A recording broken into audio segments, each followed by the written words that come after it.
අපි වෙමු සීලක බොදු දරුවෝ.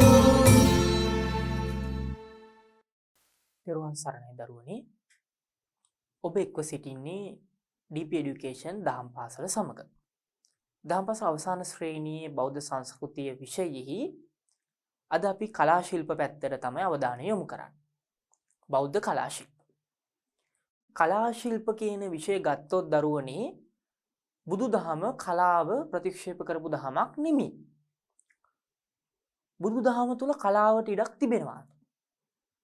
බුදුහාමුදුරුවෝ පළවෙනිම දේශනා කරන සූත්‍රය මොකද්ද දරුවනේ? අපේ දරුවෝ දන්නවා බුදුහාමුදුරුවෝ පළවෙනිම දේශනා කරන්නේ ධම්සප්පවතුන් සූත්‍රය.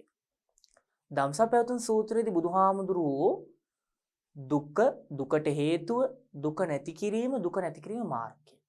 දුක පදනම් කරගත්තෝ ඉගැන්වීමක් තමයි පළවෙනිම සිදු කරන්නේ.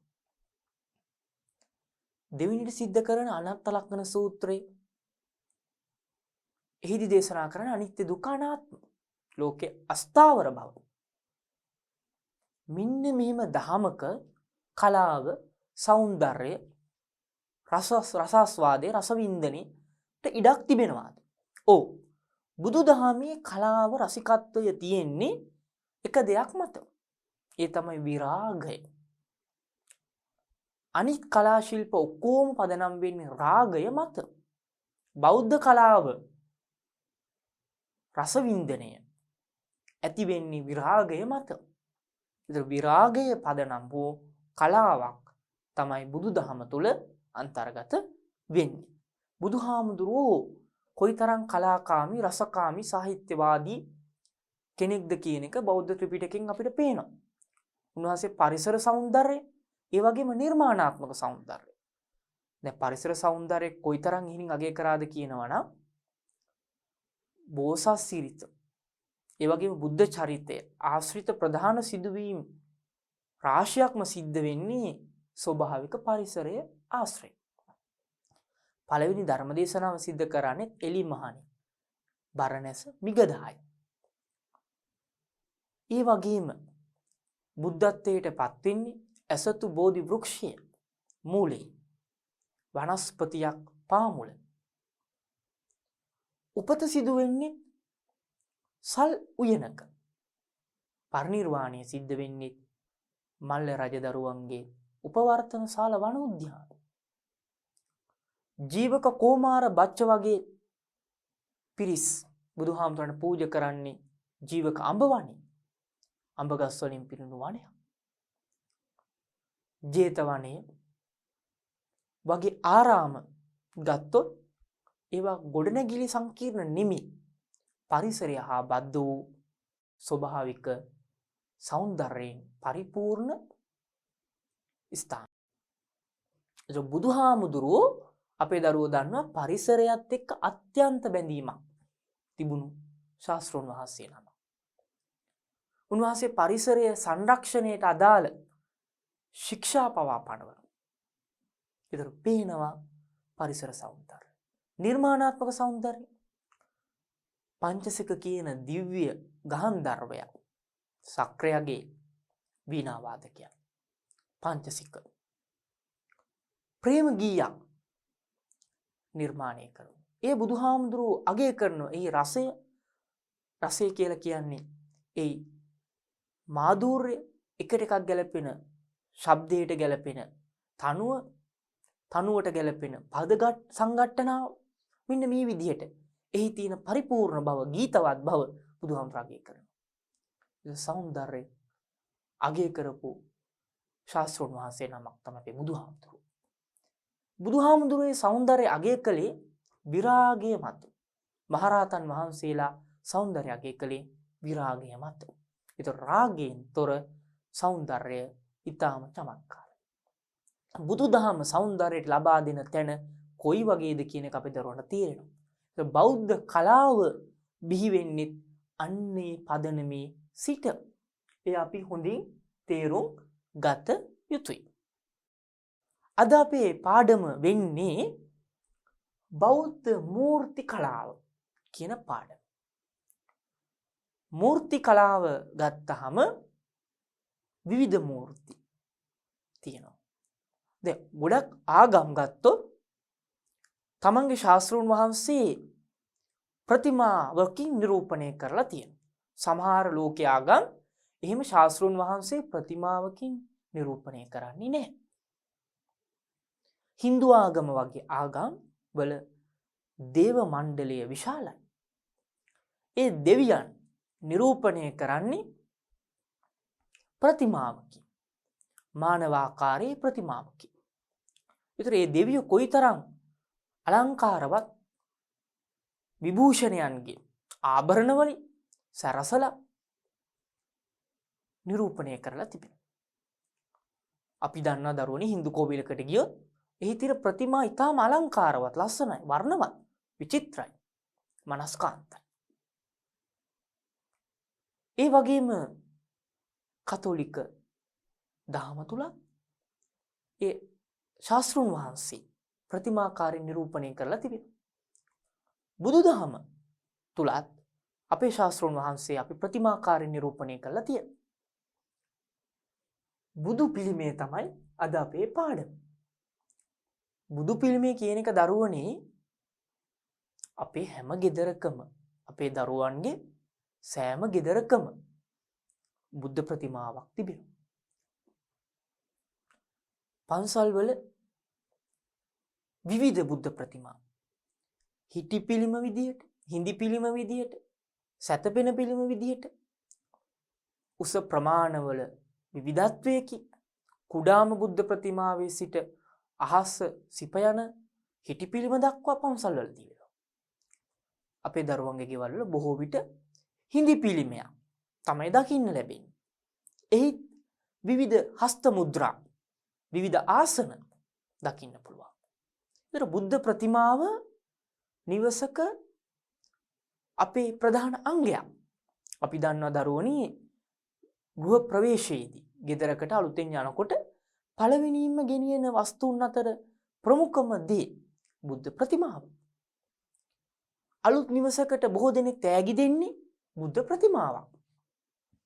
අපේ බොහෝ අය විදේශගත වෙනකොට මේ රටින් සිහිවටනයක් විදියට ගෙනියන්නේ බුද්ධ ප්‍රතිමාවක්. බුද්ධ ප්‍රතිමාත් අපේ දරුවෝ දැකලා ඇති විවිධයි. ලංකාවේ තියෙන බුද්ධ ප්‍රතිමා වගේ නෙමෙයි තායිලන්ත බුද්ධ ප්‍රතිමා. ඊටත් වඩා වෙනස් බුරුමයේ බුද්ධ ප්‍රතිමා.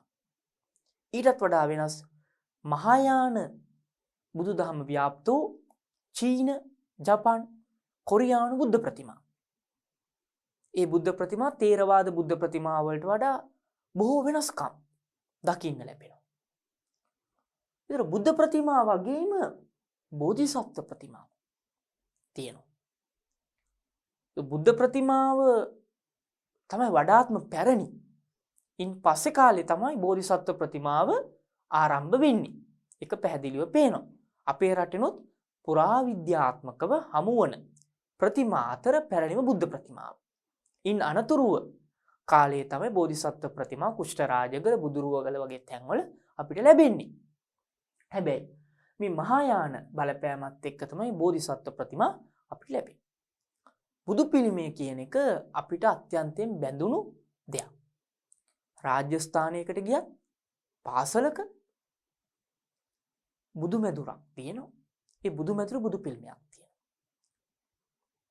කාර්යාලය කාමරයක වුණත් බුදු ප්‍රතිමාවක් තිබෙනවා. ඒක බුදු ප්‍රතිමාව බෞද්ධ අපිත් එක්ක අත්‍යන්තයෙන් බැඳුණු බුදුහාමුදුරුවෝ අපිට සිහිපත් කරගන්න තියෙන බුද්ධානුස්සතිය වඩන්න තියෙන තැන. අපි දරුවෝ දන්නවා මෛත්‍රී භාවනාවේ, සමත භාවනාවේ ඒක කර්මස්ථානයක් තමයි අනුස්සතියින් වල එක බුද්ධානුස්සතිය.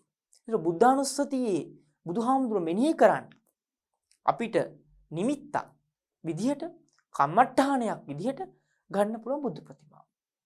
මේ බුද්ධ ප්‍රතිමාවක ස්වરૂපය අපිට මහා කරුණාව, මහා ප්‍රඥාව නිරූපණය වෙන විදිහට තමයි බුද්ධ ප්‍රතිමා ඉදි කරන්නේ. මොකද බුදුහාමුදුරුවෝ තුල තිබුණු ඒ මානුෂීය ඒත් එක්ක මේ ආධ්‍යාත්මික දියුණුව නිරූපණය වෙන විදිහටයි මේ බුද්ධ ප්‍රතිමාවල බාහිර ස්වરૂපය නිර්මාණය වෙන්නේ. ඒත් එක්කම දරුවෝ බුද්ධ ප්‍රතිමා පිළිබඳ සාකච්ඡා කරනකොට බුදු පිළිමයට දීර්ඝ ඉතිහාසයක් තියෙනවා. දීර්ඝ ඉතිහාසයක්. ඒ ඉතිහාසයේ හැබැයි චෛත්‍යයට වඩා අඩුයි. මොකද චෛත්‍ය කරණය තමයි බොහොම පැරණි. ඒක බුද්ධ කාලයේම ඉදි වූ බවට ප්‍රබල සාක්ෂි තිබෙනවා චෛත්‍ය කරණය. චෛත්‍ය වන්දනාව. බුද්ධ ප්‍රතිමාව සම්බන්ධවත් එහෙම තොරතුරු අපිට ලැබෙනවා. හැබැයි ඒ තොරතුරු ජනප්‍රවාද මත තමයි ලැබෙන්නේ. ජනප්‍රවාද කියලා කියන්නේකත් එක්තරා විදිහක මූලාශ්‍ර වර්ගයක්. මොකද ජනප්‍රවාදවල එන තොරතුරු 100% අසත්‍ය නොවේ. 100% සත්‍යද නොවේ. එහි යම් සත්‍යයක් ගැබ්වූ ඒත් එක පරිකල්පනයෙන් කතන්දරයක් ආකාරයෙන් ගොඩනැගුණු තත්වයක් ජනප්‍රවාදවල තියෙනවා. ජනප්‍රවාද අධ්‍යයනයේදී ඒවා අපි අදහස් කරන්නේ ජනශ්‍රුති කියලා විෂයක් වෙන ලෝකේ තියෙනවා. ඒ විෂයට තමයි ජනප්‍රවාද අධ්‍යයනය කරන්නේ. ජනශ්‍රුති. ශ්‍රුති කියන්නේ අහනවා කියන එකනේ. ඇසීමේ ජනතාව ගේන දැනුම ජනශ්‍රුතිය. ඒ පොතපතේ ලියවිලා ආවේ නැහැ. ඒ කතන්දර ආශ්‍රයෙන් කතා ක්‍රමයක් විදිහට ක්‍රමානුකූලව පරම්පරාවෙන් පරම්පරාවට ආපු එකක්. එහෙම ආපු මේ ජනශ්‍රුති තුල සත්‍යයක් මෙන්ම සත්‍ය අභිභවා ගියපු පරිකල්පනෙන් ගොඩ නැගුණු කාරණාවක් තියෙනවා. ඒතර ඒ දේවල් අපි තුලණය කරමින් තමයි ජනප්‍රවාද අධ්‍යයනය කරන්න ඕනේ. බුදු පිළිමය බුද්ධ කාලයේම ආරම්භ වූ බවට ජනප්‍රවාද රාශියක් තියෙනවා. ඒ අතර එකක් තමයි කෝසල බිම්බ වර්ණනාව.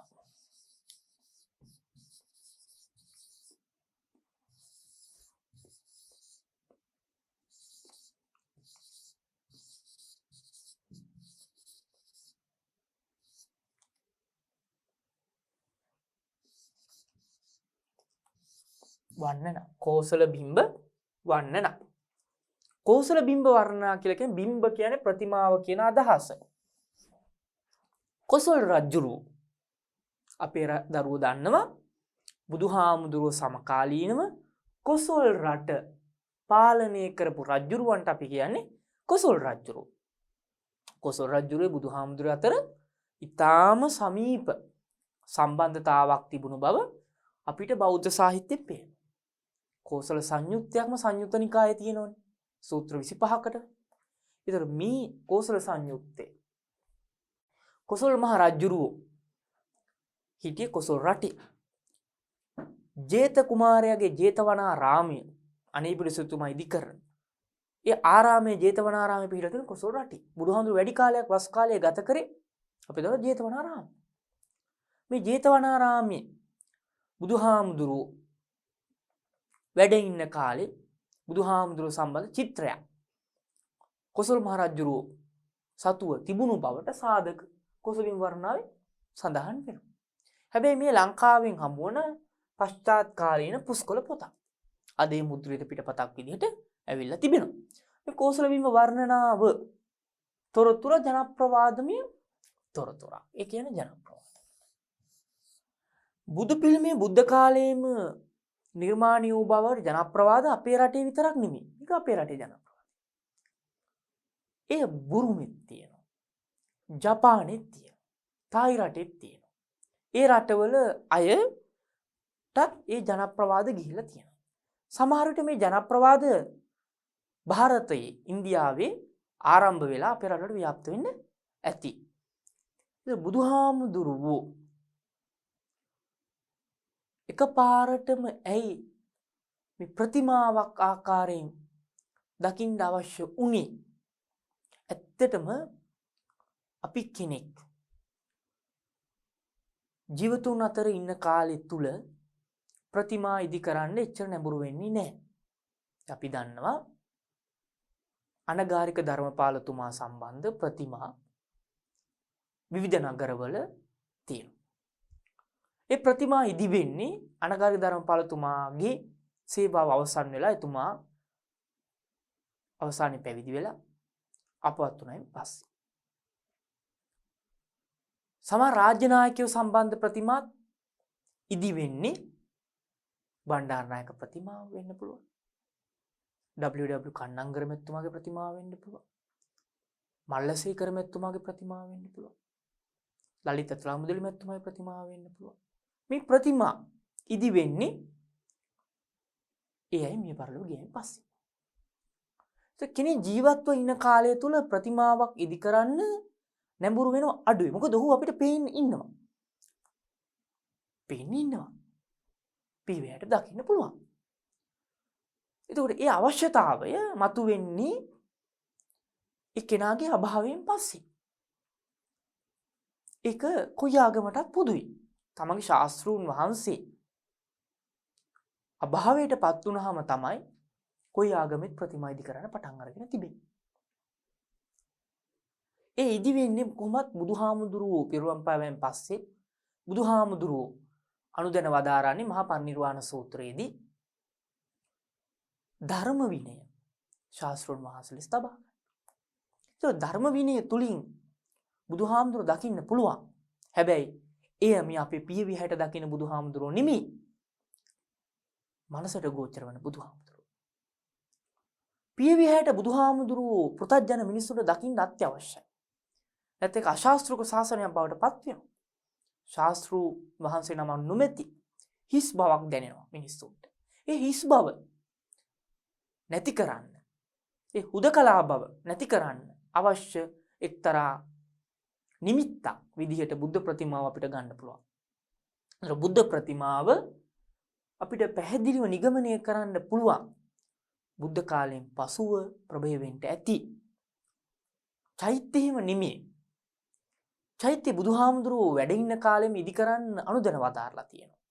ඒක අපි දන්නවා දීඝනිකායේ මහා පරිනිබ්බාන සූත්‍රයේ බුදුහාමුදුරුවෝ තූපහාර පුද්ගලයන් චෛත්‍යකින් පිදුම් ලැබිය යුතු කළ හැකි පුද්ගලින් 4 දෙනෙක් නම් කළා තියෙනවා.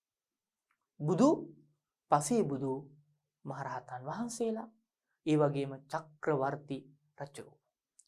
මෙන්න මේ විදිහට චෛත්‍ය බුද්ධ කාලයේ තුලම ආරම්භ වුණා. සාරිපුත්ත මුගලන් අග්‍ර ශ්‍රාවකින් වහන්සේලා දෙනම බුදුහාමුදුරන්ට පෙර තමයි පිරිනොම් පාන්නේ. උන්වහන්සේලා දෙන්නමගේ දෙහයන් ආදාහණයෙන් පසු ඒ ධාතු තැන්පත් කොට චෛත්‍ය නිර්මාණය කොට වැඳුම් පිදුම් කරන බුදුහාමුදුරුවෝ අනුදැන වදාරලා තිබෙනවා. ඒ ත්‍රිපිටකයේ සඳහන් වෙනවා. එතකොට පේනවා චෛත්‍යයට බොහෝ පස්සේ තමයි බුදු පිළිමය ප්‍රභවය වෙන්නේ. ඒතර බුදු පිළිමය පශ්චාත් කාලීනව සංවර්ධනය වෙන අදහසක්. බුදු පිළිමය කියලා කියන්නේ. ඒතර මේ ජනප්‍රවාද වල සඳහන් වෙනවා බුදු පිළිමය බුද්ධ කාලයේම ආරම්භ වූ බව. හැබැයි ඒව ඒ තරම ප්‍රකට ප්‍රබල සාධක නොවේ. හැබැයි ඒව ප්‍රතික්ෂේප කළ නොහැකි. මොකද ජනප්‍රවාදයේ තුල යම් සත්‍යයක් ගොඩනැගෙමින් එනවා. බිම්බිසාර රජුරෝ බුදුහාමුදුරුවන්ගේ චිත්‍රයක් ඇඳලා බව සඳහන් වෙනවා. උදේන රජුරෝ බුදුහාම චිත්‍රයක් සකස් කර බව සඳහන් වෙනවා. මෙන්න මේ තොරතුරු තියෙනවා ජනප්‍රවාදයේ තුල. හැබැයි තොරතුරු අපිට ඔප්පු කරන්න පුළුවන් වෙන විදිහේ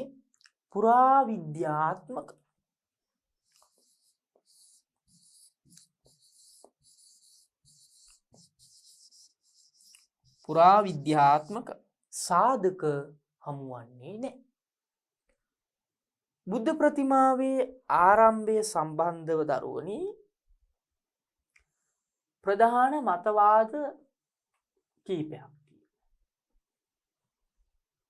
එකක් තමයි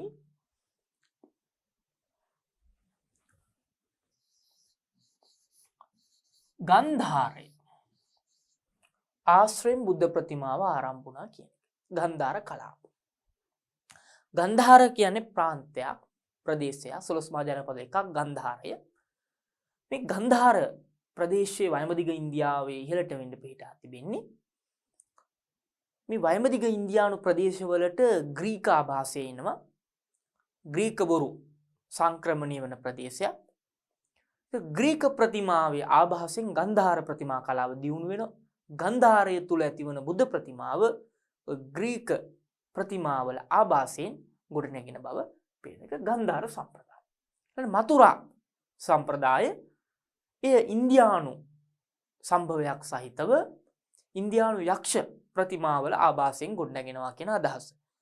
එය ගන්ධාර ප්‍රතිමාවලට වඩා සෞම්‍ය ගතියෙන් අඩුයි.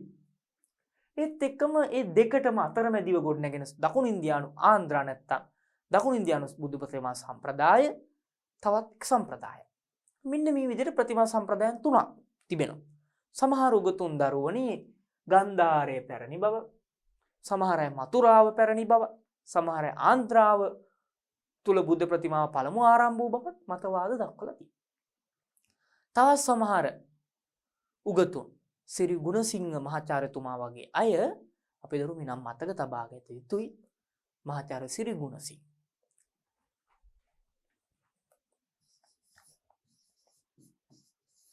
මහාචාර්ය සිරි ගුණසිංහ එතුමා මූර්ධ දනයනු පාවිච්චි කරේ නැති නිසා එතුමාගේ නමත් එතුමා ලිව්වේ දන්ත ජනයන. නැත්නම් ගුණ කියන එක අපි සාමාන්‍යයෙන් ලියන්නේ මූර්ධ ජනයන. එතුමා ලියපු විදිහට තමයි නම් ගුණසිංහ. සිරි ගුණසිංහ. මේ සිරි ගුණසිංහ මහාචාර්යතුමා අදහසක් දක්වන බුද්ධ ප්‍රතිමාව ආරම්භ වුණේ ශ්‍රී ලංකාව තුල කියන පළවෙනියෙන්. මේ මතයේ ඒ තරම් ප්‍රබල මතයක් නොවන බව පේනවා මූලාශ්‍රය අධ්‍යයනය කරනකොට. හැබැයි මේත් මතයක්. බුද්ධ ප්‍රතිමාව ලක්දිව ආරම්භ වූ බවට. ඒකට සාධක එතුමා ගෙනහර දක්වා තිබෙනවා. ඔය සීහියල පටිම වගේ ප්‍රතිමාව සම්බන්ධ විස්තර. මොකද ශිලා පටිම නැත්නම් සීහියල පටිම කියලා තිබිලා තියෙන පිළිමයක්. ඒක ක්‍රිස්තු පූර්ව 3 වන සියවසට අයිති ප්‍රතිමාවක්. එයත් ජනප්‍රවාදයෙන් තමයි කොහෙට දෙන්නේ ඒක. ඒක සඳහන් වෙන්නේ මහාවංශේ. මහාවංශයේ සඳහන් වෙන්නේ ක්‍රිස්තු පූර්ව 3 වන සියවසේ දේවානම්පියතිස්ස රාජ්‍ය සමය කාලයට යන්නේ. එතකොට දරුවනේ මේ තොරතුර අතර ජනප්‍රවාදමේ තොරතුරක් මත පදනම් වෙලා. මේ මතය හැබැයි ඒ තරම් ප්‍රකට මේ ප්‍රබල සාධක මත ගොඩනගෙන මතයක් නොවේ. ඒක ටිකක් කාලයක් ව්‍යාප්ත වෙමි යන මතයක්. අතන බුද්ධ ප්‍රතිමාව ಭಾರತයේ ආරම්භ වූ බව තමයි ප්‍රකටම මතේ බවට පත් වෙන්නේ. ඒට සාධක ගණනාවක් ඔප්පු කරන්න පුළුවන්. කොහොම වුණත් මේ ආරම්භ වන බුද්ධ ප්‍රතිමාව විවිධ අවස්ථා පසු කරමින් එන්නේ. සාමාන්‍යයෙන් පිළිගන්න මතය බුද්ධ ප්‍රතිමාව කනිෂ්ක රජුරුවන්ගේ කාලේ ආරම්භ වූ බව. අපේ දරුවෝ එක දන්නවා. කනිෂ්ක රජු.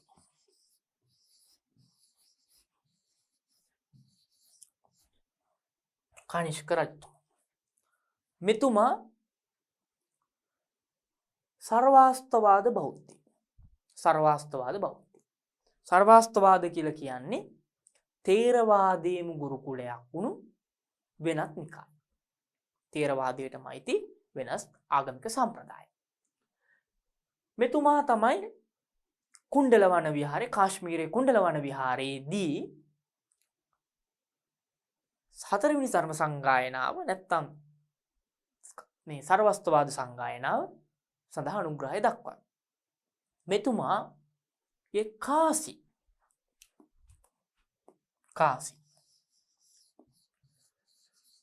බල බුද්ධ ප්‍රතිමාව සඳහන් වන බව පුරාවිද්‍යාඥයින් පෙන්වා දීලා තියෙනවා. ඒවා පුරාවිද්‍යාත්මකව පළවෙනිම බුද්ධ ප්‍රතිමාවක් හම්බ වෙන තැන.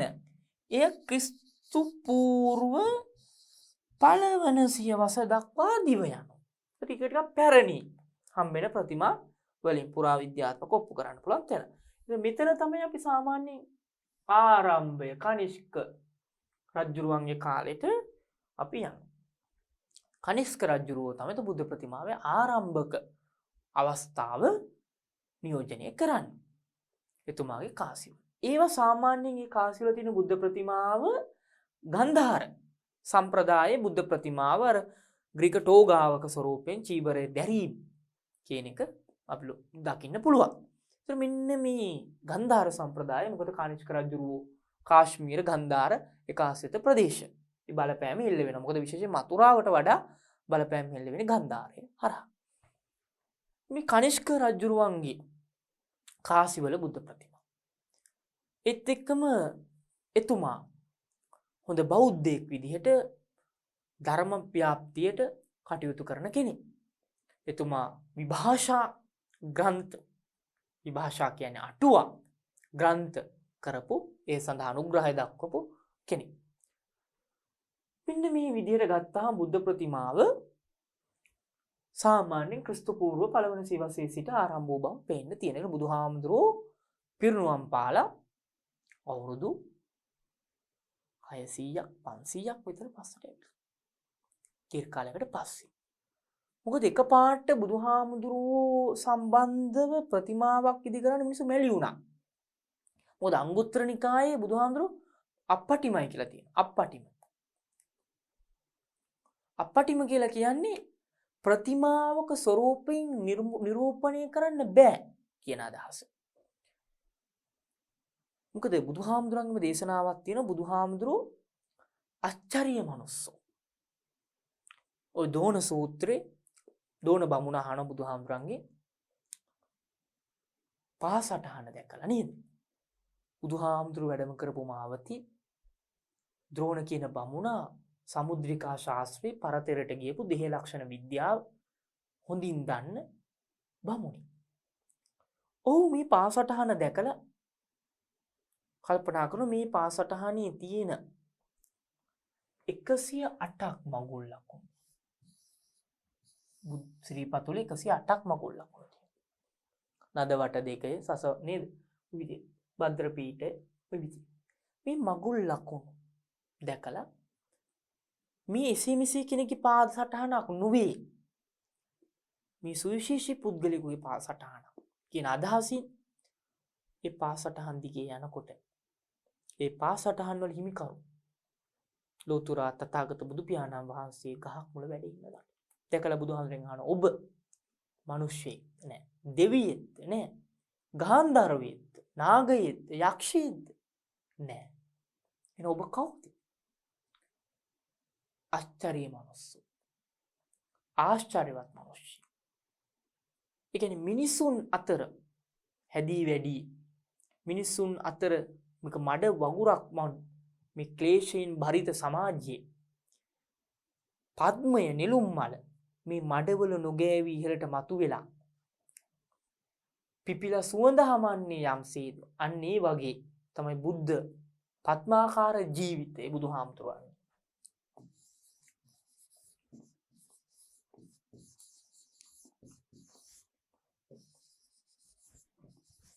පద్මාකාර නෙළුම් මලකට බුදුහාමුදුරුවෝ තමන්ගේ ජීවිතය උපමා කරා. මොකද නෙළුම් මල බුද්ධ සංකේතයක්. බුදු පිළිමය නිර්මාණයට පෙර බුදුහාමුදුරුවෝ සංකේතවත් කරපු එක් තැනක් තමයි පද්මය. පద్මාකාර ජීවිතය. මේ පද්මය තුලින් බුදුහාමුදුරුවෝ නිරූපණය කරලා තියෙනවා. ඒක මෙන්න මේ විදිහට මේ ද්‍රෝණ බමුණාගේ සිදුවීමත් එක්ක බුදුහාමුදුරුවෝ අප්පටිම වෙනවා. මොකද හේතුව බුද්ධ කාය නිරූපණය කියන්නේ වෙනම දෙයක්. බුද්ධ කියලා කියන්නේ තත්වයක්. ඒ බුද්ධ කියන තත්වය නිරූපණය කරන්න පහසු නෑ. ඒ ආධ්‍යාත්මික තත්වයක්. ඒ ආධ්‍යාත්මික තත්වය කොහොමද නිරූපණය කරන්න පුළුවන්? ඒ භෞතිකව කළ හැක්කක්ද? මෙන්න මේ ගැටලුව මිනිස්සුන්ට එනවා. ස්වභාවිකයි ඒ ගැටලුව. ආධ්‍යාත්මික නවආරාදී බුදුගුණ 15 චරණ අෂ්ට විද්‍යා දස බල ඥාන ආදීන් සමන්වාගත වූ බුදුහාමුදුරුවන්ගේ ඤේය මණ්ඩලයෙන් පරිපූර්ණ බුද්ධත්වය රූපකායකින් නිරූපණය කළ හැකිද කියන ගැටලුව එනවා. බුදුහාමුදුරන්ගේ රූප ස්වභාවය පිළිබඳ ත්‍රිපිටකයේ විවිධ තැන්වල සඳහන් වෙනවා. දෙතිස් මහා පුරුෂ ලක්ෂණ, ව්‍යාම ප්‍රභා, කේතු මාලාකාර, මෙන්න මේ දේවල් කොහොමද නිරූපණය කළ හැක්කේ? දැන් දෙතිස් මහා පුරුෂ ලක්ෂණ බුදුහාමුදුරුවෝ තුල තියෙන බව මජ්ක්‍ධිම නිකායේ බ්‍රහ්මායු සූත්‍රයේ සඳහන් වෙනවා.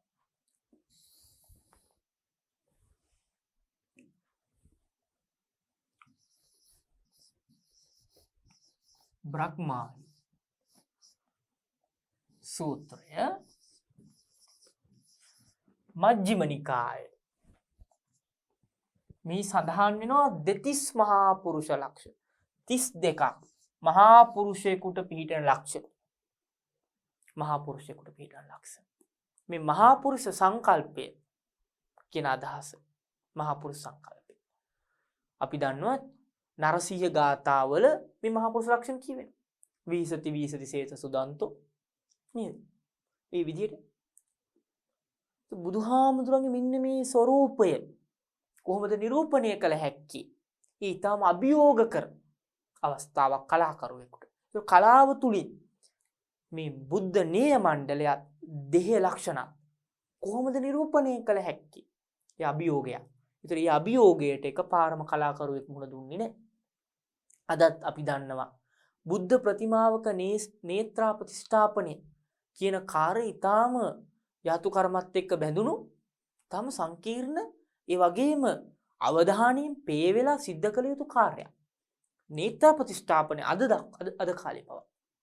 ඒ ඊටාම මිනිස්සු අවධානයෙන් සිදු කරන ක්‍රියාවලිය ප්‍රතිමාවක නේත්‍රා ප්‍රතිෂ්ඨාපනය.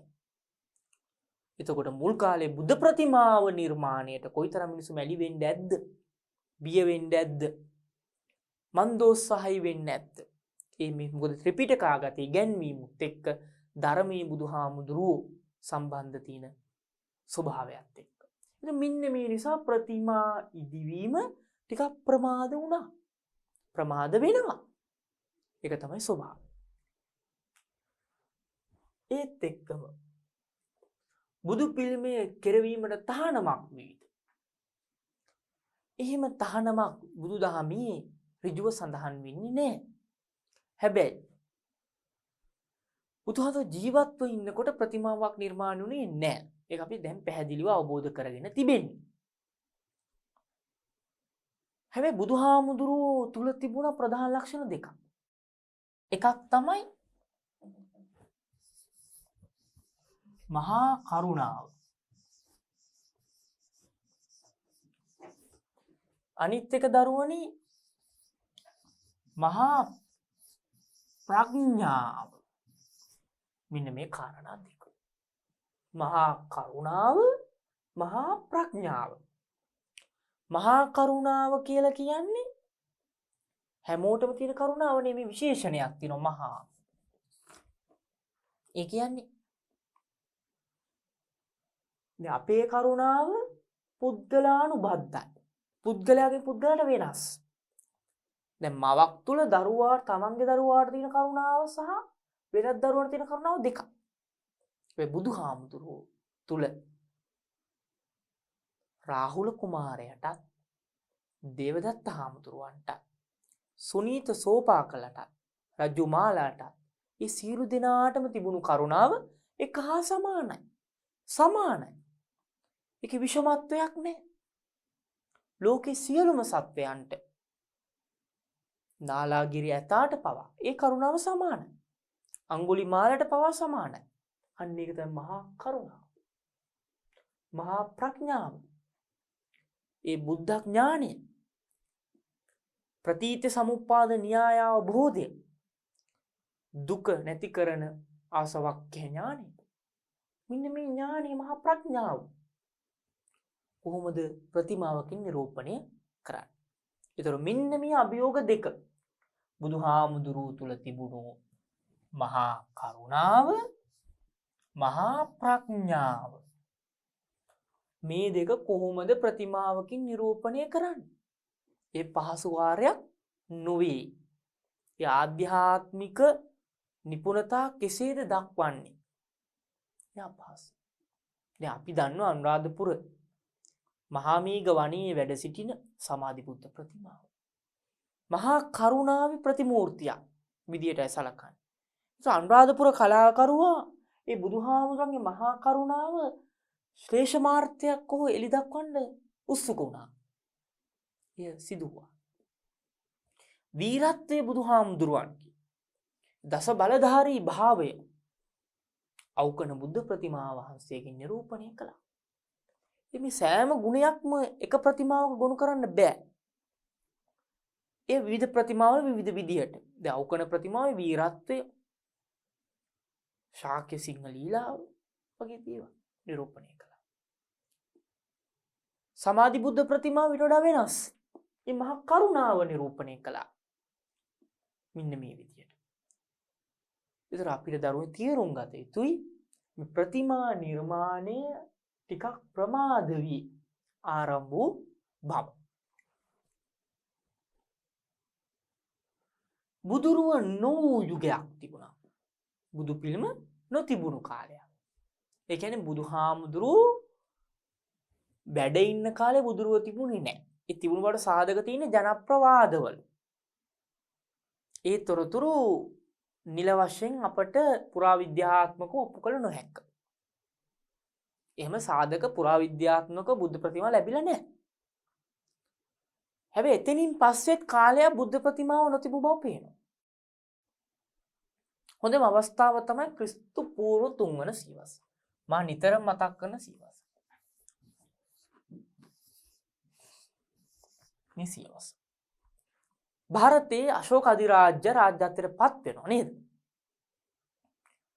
කාලිංග යුද්ධය සිද්ධ කළා, දික් විජය අතහැරලා ධර්ම විජයට ඇවිල්ලා මේ ධර්ම විජය ප්‍රතිපත්තියත් එක්ක එතුමා බෞද්ධෙක් බවට පත් වෙනවා. කටයුතු කරගෙන යනකොට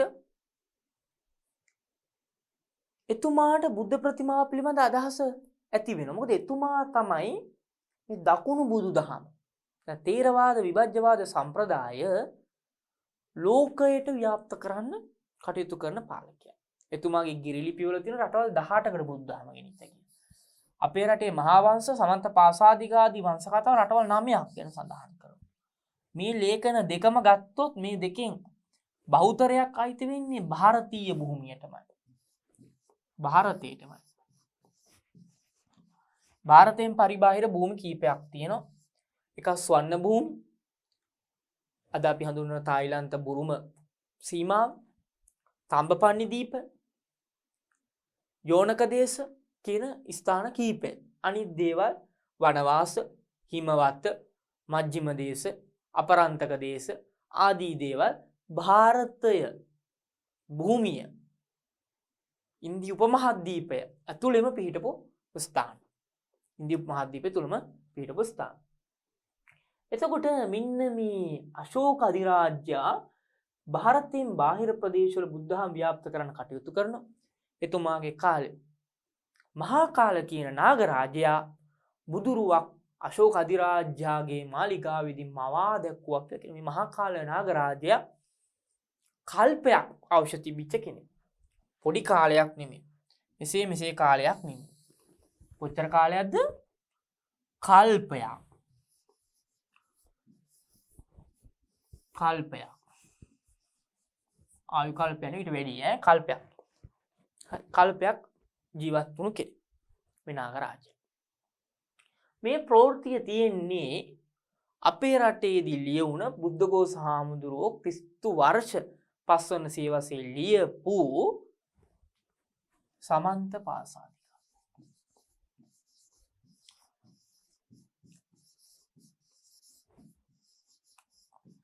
සමන්ත පාසාදිකාවේ බාහිර නිදාන වර්ණ. බාහිර නිදාන වන්නාව. බාහිර නිදාන වර්ණ. සමන්ත පාසාදිකාව විනය අට කතාවේ බාහිර නිදාන වර්ණ. මතක තබා ගන්න. මේ බාහිර නිදාන වර්ණනාවේ තමයි මේ මහා කාල නාගරාජයාගේ ප්‍රවෘත්තිය තියෙන්නේ. මේ සමන්ත පාසාදිකාවට මූලාශ්‍ර වෙන්නේ මහා අට්ඨ කතා. මහා අට්ඨ කතා. මහා අට්ඨ කතා කියලා කියන්නේ හෙළටුවාවක්. මේ මොනවද? හෙළටුවා. හෙළ අට්ඨ කතා. සිංහලෙන් තිබුණු අටුවා. මේ හෙළටුවා ඇති වෙන්නේ මිහිඳුහාමුදුරුවෝ ලංකාවට වැඩම කරයින් පස්සේ මිහිඳුහාමුදුරුවෝ ගෙනාවු ත්‍රිපිටක පාළිය තේරුම් කරගන්න සිංහලෙන් ලියු පොත් හෙළටුවා. මේ හෙළටුවාවල තොරතුරක් විදිහට තමයි මේ මහා කාල නාගරාජයාගේ තොරතුරු සඳහන් වෙන්නේ. මේ මහා කාල නාගරාජයා කල්පයක් ජීවත් වෙච්ච කෙනෙක්. මේ භද්‍ර කල්පේ බුදුවරු 4 නමක් පහළ වෙනවා. අපේ දරුවෝ දන්නවා. කවුද බුදුවරු 4 නම? කකුසඳ, කොණාගම, කාශ්‍යප, ගෞතම. ගෞතම අපේ බුදුහාමුදුරුවෝ. එතකොට කකුසඳ, කොණාගම, කාශ්‍යප, ගෞතම කියන 4 බුදුරජාණන් වහන්සේලා. මේ බුදුරජාණන් වහන්සේලා 4 නමම දැකපු කෙනෙක් තමයි මේ මහා කාල නාගරාජයා.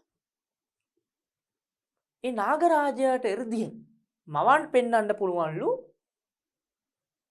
මේ බුදුරජාණන් වහන්සේ 4 නමේ ප්‍රතිමා. ඒතර අන්නේ විදිහට ඒ ප්‍රතිමා, ඒ බුද්ධ රූපය, බුද්ධ ස්වરૂපය මේ මහා කාල නාගරාජයා මවා පෙන්වුවා කියලා සඳහන් වෙන සමන්තපාසාදික අටුවාව. සතියක් අශෝක අධිරාජ්‍ය අපේ ගෞතම බුදුහාමුදුරුවන්ගේ බුද්ධ කායික රූපයට පූජා සත්කාර දැක්වුවා කියලා සමන්තපාසාදිකාවේ තියෙනවා. මේ තොරතුරු වලින් පේනවා බුදුහාමුදුරුවෝ සම්බන්ධ චිත්‍රයක් යම් නිර්මාණයක් අශෝක රාජ සභාවේ තියෙන්නට ඇති. එය මහා කාල නාගරාජයා මවපු එකක්ද කියන එක නෙමෙයි වැදගත් වෙන්නේ.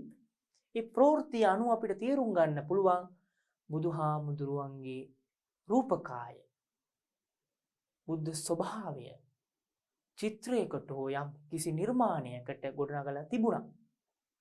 එය මහා මහින්ද හාමුදුරුවෝ දකින්න ඇති. උත්තීත්‍ය සම්බල බද්දසාලාදී ಭಾರತೀಯ මහා තෙරවරු දකින්න ඇති. උන්වහන්සේලා ලංකාවට ආවහම අර අටුවා කරනකොට ಭಾರತೀಯ ඉතිහාස කතා, බුද්ධ ආගම සම්බන්ධ ඉතිහාස කතා, සංගායනා තොරතුරු පවා මේ අටුවාවල තියෙනවා. ඒතර මේ තොරතුරු කටපාඩමින් ගෙනාවා. ඒ කියන්නේ පරම්පරාවෙන් ගෙනාවා.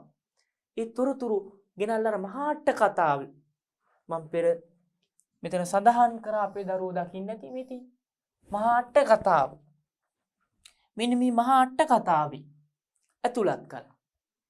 ඒ මහා අට්ඨ කතාවේ තිබුණු ඒ තොරතුරු තමයි ක්‍රිස්තු වර්ෂ 5 වන සියවසේදී බුද්ධඝෝෂ අටුවාචාර්යින් වහන්සේ පාලි අට්ඨ කතාවක් විදිහට සමන්තපාසාදිකාවේ ලියන්නේ. මූලාශ්‍රය ගන්න මෙතනින්. මේ මූලාශ්‍රය තා පැරණි. එතකොට පේනවා අශෝක අධිරාජ්‍ය බුදුහාමුදුරුවෝ නිරූපණය කරන්න කටයුතු කරපු බව. ඒක හොඳ සාධකයක්. ඒ කතාව අපි දරුවෝ මතක තබා ගැනීම ඉතාම වැදගත්. බුදු පිළිම නිර්මාණය කිරීම අපහසුකම. මොකද බුදුහාමුදුරුවෝ අප්පටිම ප්‍රතිමාවක ස්වරූපයෙන් දක්වන්න නොහැකි.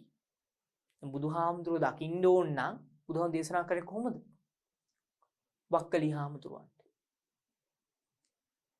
මේ පඨවි ආපෝ තේජෝ වලින් හදුණු ශරීර දිහා බලාගෙන ඉන්න එපා කියලා වක්කලි හාමුදුරුවෝ දේශනා කරා. බුදුහාමුදුරුවෝ කියනවා යමෙක් බුදුන් දකිනවා නම් ਉਹ ධර්මය දකින.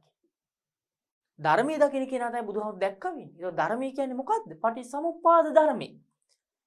යමෙක් පටිච්චසමුප්පාද දකින නම් හිතම ධර්මයේ දකි, යමෙක් ධර්මයේ දකින හිතම බුදුන් දකි.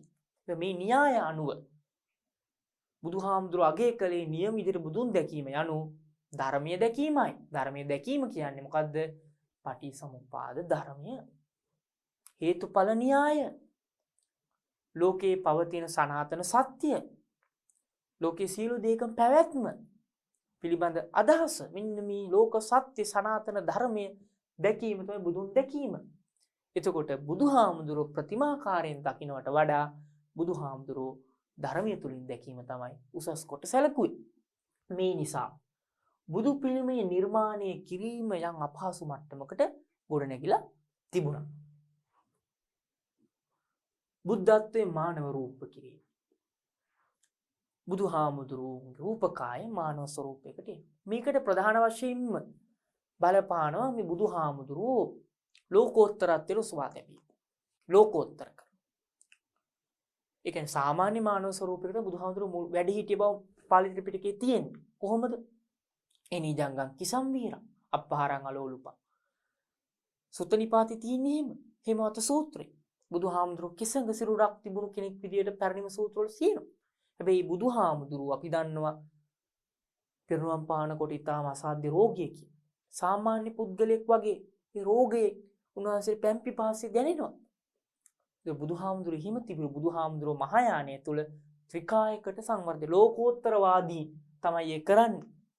අපේ දරුවන්ට ඒ වැඩිදුර ඉගෙන ගන්න පුළුවන් පස්සේ කාලේ. බුදුහාමුදුරන්ට කයවල් තුනක් තියෙන බව පෙන්වනවා. එකක් තමයි සම්භෝග කාය, නිර්මාණ කාය, ධර්ම කාය. නිර්මාණ කාය කියන්නේ බුදුහාමුදුරු මවාගත් රූපකින් තමයි මෙහි හිටින්නේ. බුදුවරු ඔක්කොම වැඩි ඉන්නවා කියලා මහායාන උගන්වන්නේ සුඛාති විහුව කියන දිව්‍ය ලෝකෙ. ඒතර මෙහිට වටිනවා. සම්භෝග කාය කියන්නේ මිනිසුන්ට පේන්න දානේ වළඳිනවා. පේන්න සැතපෙන අතර බුදුරුන්ට හිම අවශ්‍ය වෙන්නේ නැහැ කියලා දේවත්වයකට ආරෝපණය කරනවා. ධර්ම කාය බුදුරුන්ට පොදුයි. පරිසම්පාද අදහස ධර්මයේ. ඒ ධර්මයේ පොදුයි. ඒක ලෝක විශ්වයේ හැම වෙලෙම පවතිනවා. ධර්ම කාය. මෙන්න මේ විදිහට බුදුහාමුදුරු ත්‍රිකාය වාදයකට ගොඩනගනවා. මේ ත්‍රිකාය වාදය නිසා බුදුහාමුදුරුව සම්බන්ධව විවිධ විචිත්‍ර කතාපොත් ගොඩනැගෙනවා. ඒතර මේ බුද්ධත්වයේ මාන රූප කිරීම කෙනෙක් ගන්න පුළුවන්. අශෝක අධිරාජ්‍ය කාලේ වෙනකොට මේ බුද්ධ ප්‍රතිමාව නිර්මාණයට අවශ්‍ය අංගෝපාංග ගොඩනැගෙමින් පවතිනවා. දැන් මේ කාරණා ඒ ටික. අශෝක යුගය ගත්තොත් අශෝක යුගයේ බුදුහාමුදුරුවෝ නිරූපණය කළේ සත්ව සංකේත මගින් කියන එක පේන්න තියෙන. ඒක අපිට පේන්න තියෙන තැන. සත්ව සංකේත වලින් බුදුහාමුදුරුවෝ නිරූපණය කළා තියෙනවා. සත්ව සංකේත. දැන් අශෝක අධිරාජ්‍යයේ ස්තම්භවල අශෝක කුළුණු වල තියෙන ප්‍රධාන සත්තු හතරක්. සිංහය, වෘෂභය, ඒ වගේම මේ සිංහය සහ වෘෂභය කියන සත්තු ගත්තොත් පාලි ත්‍රිපිටකෙත් බුදුහාමුදුරුවෝ මේවෙන් හඳුන්වලා තියෙනවා. කඹුරුපිටිය වරතන හාමුදුරුවෝ මේක පැහැදිලිව සාධක සහිත ඔප්පු කරලා තියෙනවා. දැන් බුදුහාමුදුරුවෝ සිංහෙක් විදිහට දක්වලා තියෙනවා. දැන් බුදුහාම බරණැස ඉසිපතනාරාමේ ධම්සප් පැවතුම් පවත්වපු තැන අශෝක රජු ස්ථාපනය කරන අශෝක කුළුණේ සිංහෙක් තමයි උඩින් මුදුන. ඒ සිංහයයිනේ නෙළුම් මලක් මත. නෙළුම් මල කියන්නේ පාරිශුද්ධ බුද්ධ සංකේතය. ඒතර බුදුහාමුදුරු නිරූපණය කරා මේ සිංහයාගේ. සිංහයේ තියෙන දීර්ඝ වීර තේජවන්ත භාවය තමයි නිරූපණය කරන්නේ. දැන් බුදුහාමුදුරු නරසී ගාතවල හැඳින්වුවේ ඒ සහිතුය පිතා නරසියෝ මිනිසුන්ගේ සිංහයා. සිංහ කියන වචනේ බුදුහාමුදුරන පරයායව යෙදිලා තියෙනවා. වෘෂභ රාජ කියලා බුදුහාමුදුරුවෝ අපි දර කලබල වෙයි. දැන් වෘෂභ රාජ කිව්වා. ඒ ගවයා වෘෂභයා කියන කෙනා ඉන්දුනිම ශිෂ්ටාචාරය ඉඳලම ඊටාම ශක්ති සම්පන්න සත්වෙක් විදිහට දේවත්වයක් ආරෝපණය කරන් ආපු සත්වෙක්. ඒතර මේ සත්වයාට අදාළ ගුණය නිසා බුදුහාමුදුරුවෝ වෘෂභ රාජ වෘෂභෙක් නම්. ඒත් එක්කම ඇත හස්තිය බුදුහාමුදුරනේ බුද්ධ නාග කියනවා. නාග කියන වචනේ අර්ථ දෙකක යෙදෙනවා. නාග පාළියේ එක නාග තමයි සර්ප කුලේ ඉන නාග කියන අදහස. අනිත් එක දරුවනේ නාග කියනවා ඇතාට. අනික මතක තබා ගන්න. ඇතාට බුද්ධ නාග කියන බුදුන් ඇතෙක් ඇත් රජෙක් වගේ. ඇතාගේ තියෙන ශක්තිමත් භව, තේජවන්ත භව අනේ නිරූපණය කරන බුද්ධ නාග කියලා. ඒතර මෙන්න මේ විදිහට බුදුහාමුදුරුවෝ සත්ත්ව සංකේත වලින් නිරූපණය කරලා තියෙනවා. අශෝක යුගයක තිබුණා. සිංහය, හස්තිය, වෘෂභය කියන නියෝජනය කළා. ඒතර බුදුහාමුදුරුවෝ අශෝකගේ කැටයම් වල පවා සාංචි බහරුත් වල තියෙනවා. ඒතර අශෝකගේ කාලෙන් පස්සේ තමයි බුදු පිළිම ආරම්භ වෙන්න ඇත්තේ. මොකද නැත්නම් අශෝක රජුරවන්ට පුළුවන්නේ බුද්ධ ප්‍රතිමාව නියෝජනය කළ යුතු තැන් වල ඒ නිරූපණය කරන්න. දැන් අශෝකගේ කැටයම් වල එක තැනක බෝධිය බුදුහාම නියෝජනය කරන්න තියෙනවා. සංකස්සපුරේට බුදුහාමුදුරුවෝ මාතෘ දිව්‍ය රාජ විජම්බන කියලා වඩින අවස්ථාව නිරූපණය කරන කැටයමි තියෙන බෝධියක්. පඩි ඉනිමග දිගේ වඩිනවා පෙන්නන්නේ බුදුහාමුදුරුවෝ කෙලිම නිරූපණය කරේ නැහැ. ඒස සංකේතයක් විදියට බෝධිය පාවිච්චි කළා. මෙන්න මේ විදිහට විවිධ සංකේත සත්ව සංකේත වගේම විවිධ ස්තූපේ පාවිච්චි කරලා තියෙන සංකේතයක් විදිහට බෝධිය පාවිච්චි කරලා තියෙනවා, පද්මේ පාවිච්චි කරලා තියෙනවා, ශ්‍රී පතුල පාවිච්චි කරලා තියෙනවා. මෙන්න මේ විදිහට බුදුහාමුදුරුවෝ නියෝජනය කරන ආසනය පාවිච්චි කරලා තියෙනවා, වජ්‍රාසන. මෙන්න මේ විදිහට පාවිච්චි කරලා තියෙනවා. එතකොට පේනවා අශෝක අධිරාජ්‍යගේ කාලය වෙනකොටත් බුද්ධ ප්‍රතිමාවක් නිර්මාණය වීමේ ලක්ෂණ පහළ වෙලා තිබුණේ නැහැ. මේ මහා කාල නාගරාජයාගේ කතාව බුදු රුවක් නිර්මාණය කර ප්‍රතිමාවකට වඩා එය සිතුවමක් විදිහට අපිට ගන්න පුළුවන්. මොකද මේ ප්‍රතිමාව දවස් 7ක් වන්දනා කරා කියලා කියන්නේ ඒ ස්ථාවරව පැවතුණු දෙයක් නොවන බව පැහැදිලිව පේනවා. ස්තූප කිරීම තමයි ප්‍රතිමාවට වඩා පැරණි චෛත්‍ය නිර්මාණය. මොකද මම ඔබ අපේ දවන පෙන්වුවානේ චෛත්‍ය ඉදි කිරීම බුද්ධ කාලයටම යනවා. ඒ බුද්ධ කාලයට යනවා. බෝධි වන්දනාවත් බුද්ධ කාලයටම යනවා. අපි දරුවෝ දන්නවනේ ආනන්ද බෝධි රෝපණය නේද? බුදුහාමුදුරුවෝ පන්සලේ වැඩ හිටපු නැති අවස්ථාවලදී මිනිස්සුන්ට වැඳුම් පිදුම් කරන්න ආනන්ද හාමුදුරුවෝ විජයශ්‍රී ජයසුරා බෝධි වහන්සේගේ ශාඛාවක් ගෙන රෝපණය කරනවා. ඒක ආනන්ද බෝධිය. ඒතර බෝධි වන්දනාව සහ ස්තූප වන්දනාව කියන දෙක බුද්ධ ප්‍රතිමාවට වඩා පැරණි. ඒතර බුද්ධ ප්‍රතිමාව ආරම්භ වෙන්නේ ටිකක් පශ්චාත් කාලීනව. ඒතර මේ තොරතුරු වලින් අපිට අනාවරණය වන ප්‍රධානම කාරණේ තමයි බුද්ධ ප්‍රතිමාව සාමාන්‍යයෙන් කනිෂ්ක රජුරුවන්ගේ කාලෙවත් වෙන්න ඕන ආරම්භ වුණේ. මොකද එය පුරාවිද්‍යාත්මක ඔප්පු කළ හැකි සාධක අපිට ලැබෙනවා. එතකොට දරුවනේ අපි තේරුම් ගන්න ඕන කාරණයක් තමයි මේ තියෙන තොරතුරු සාහිත්‍ය පොතපතේ තියෙන තොරතුරු. මේ ඔක්කොම සාහිත්‍ය පොතපතේ තියෙන තොරතුරු. පුරාවිද්‍යාත්මකව ඔප්පු කරන්න පුළුවන් සාධක අපිට ලැබෙන්නේ කනිෂ්ක රජුරුවන්ගේ රාජ්‍ය කාලයේ ඉඳලා. ඒක බුදු පිළිමේ සම්බන්ධව අපි ওই තොරතුරු මුලින් මතක තබා ගත යුතුයි. බුදු පිළිමේ සම්බන්ධ පාඩම් අපේ ගණනාවක් තියෙනවා. ප්‍රතිමා කලාව ගැන. ඒක බුදු පිළිමේ එක කොටසක්. බුදු පිළිමේ ගත්තොත් දරුවනේ බුද්ධ ප්‍රතිමාවේ ඉරියව් අණුව වර්ග කරන්න පුළුවන් නේද? ආසන අණු ආසන කියලා කියන්නේ ඉඳ ගන්න ක්‍රමය නෙමෙයි. පාද තබා ගන්න ආකාරය අණු වර්ග කරන්න. හස්ත මුද්‍රාව අණු බුදු පිළිම වර්ග කළ හැකි. ලංකාවේ මොන වගේ බුදු පිළිමද තිබුණේ? ඒ බුදු පිළිම නිරූපණය මොනවාද? ඒ බුදු පිළිම වල ස්වરૂපය කොයි වගේද කියන එක අපිට ඉගෙන ගන්න පුළුවන්. ඒත් එක්කම අපේ රටේ විශිෂ්ට ගණේ බුදු පිළිම කීපයක් තියෙනවා. අපේ දරුවෝ හැමෝම දන්න සමාධි බුද්ධ ප්‍රතිමාව මහා මේඝ වණි. ඒත් එක්කම අද කොළඹ ජාතික කෞතුකාගාර ඉදිරි පෙළම තියෙන බුද්ධ ප්‍රතිමාව. ඒක ඊටාම අනුරාධපුරයේ පැරණි බුද්ධ ප්‍රතිමාව. මහයිලුප්පල්ලම් බුද්ධ ප්‍රතිමාව වගේ බුද්ධ ප්‍රතිමා. ඒක අවකන බුද්ධ ප්‍රතිමාව. ගල් විහාරයේ තියෙන බුද්ධ ප්‍රතිමා. ඒ ඉරියව් කීපයකින් බුද්ධ ප්‍රතිමා අපිට හම්බෙන්නේ.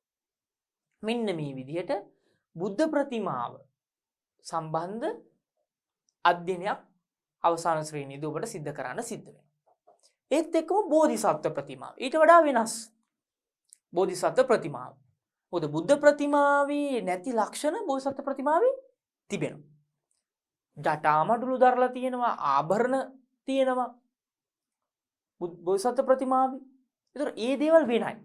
මේ ජටාවේ තියෙන ලක්ෂණ වලින් බෝධිසත්ව ප්‍රතිමා හඳුර ගන්න පුළුවන්. මොන බෝධිසත්වයන්ද කියලා. මොකද බෝධිසත්ව වර්ග ගොඩක් තියෙනවානේ.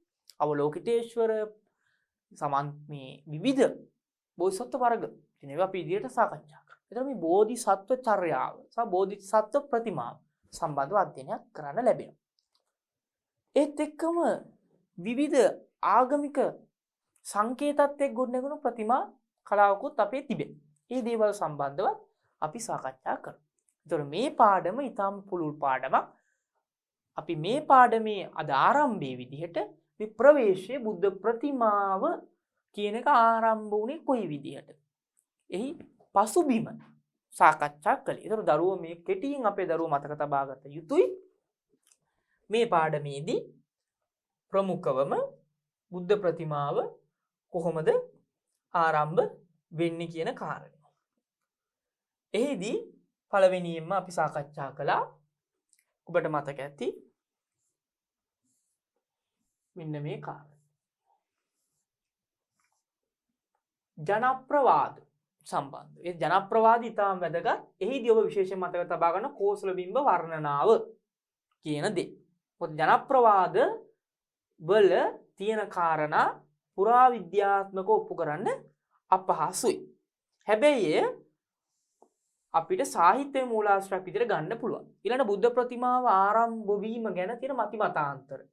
ගන්ධාර සම්ප්‍රදාය ගැන මතය, ලංකාවේ බුද්ධ ප්‍රතිමාව ආරම්භ වුණා කියන මහාචාර්ය සිරිගුණසිංහගේ මතය වගේ මතිමතාන්තර. හැබැයි පොදුවේ ලෝකයේ උගත්තු පිළිගන්න මතයක් තමයි කනිෂ්ක රජතුමාගේ කාලේ කනිෂ්කගේ කාසිවල මේ බුද්ධ ප්‍රතිමාව තිබුණා කියන අදහස. ඒක ඉතාම වැදගත්. ඊළඟට වැදගත් වෙන මතක තබා ගන්න මේ බ්‍රහ්මායු සූත්‍රය. දෙතිස් මහා පුරුෂ ලක්ෂණ තියෙන බ්‍රහ්මායු සූත්‍රය. මෙන්න මේ කාරණා ඔබ මතක තබා ගන්න. ඊළඟට බුදු පිළිමේ කරීමේ තහනමක් තිබුණා. ඇයි ඒට හේතුනේ මහා කරුණාව හා මහා ප්‍රඥාව පිළිබඳ අදහස. අන්නේ දේවලුත් ඔබ මතක තබා ගත යුතුයි. ඊළඟට විශේෂයෙන්ම මහා කාල නාගරාජගේ කතාව. බුදුරුව නොවූ යුගය සම්බන්ධ. කනිෂ්ක රාජ්‍ය සමය දක්වා. මේ කල්පයක් හිටපු නාගරාජ්‍ය.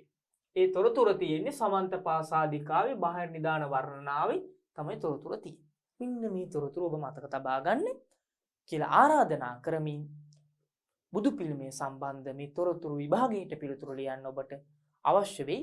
ඔබ මේ තොරතුරු තවත් පොතපත අධ්‍යයනය කරමින් ඔබේ නිර්දිෂ්ටව තියෙන ඔබේ පෙළපොත අධ්‍යයනය කරමින් මේ තොරතුරු සංවර්ධනය කරගෙන ඔබට අනිවාර්යෙන් කලා ශිල්ප වලට අදාළව බුද්ධ ප්‍රතිමාවෙන් ප්‍රශ්නයකට පිළිතුරු ලියන්න මේ තොරතුරු ප්‍රමාණවත් වේ. එහෙමනම් අද දරුවනේ අදට අපි සමුගන්නවා. ඔබ සැමට තෙරුවන් සරණයි.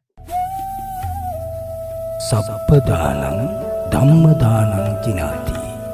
සියලු දානයන්ට වඩා ධර්ම දානය උතුම් වන්නේය යන උතුම් බුදු වදන පසක් කරමින් දහම් පාසල් අධ්‍යාපනය ලබන සුවහසක් දුවා දරුවන්ගේ දහම් ඇස විවර කරමින් සම්බුද්ධ ශාසනයේ චිරස්ථිතිය උදෙසා ධම්මික පෙරේරා ෆ්‍රැසිලා පෙරේරා පදනම මගින් සිදු කෙරෙන මහඟු සමාජ සත්කාරයයි අපි වෙමු ටීපී සීලක දහම් පාසල් අධ්‍යාපනය.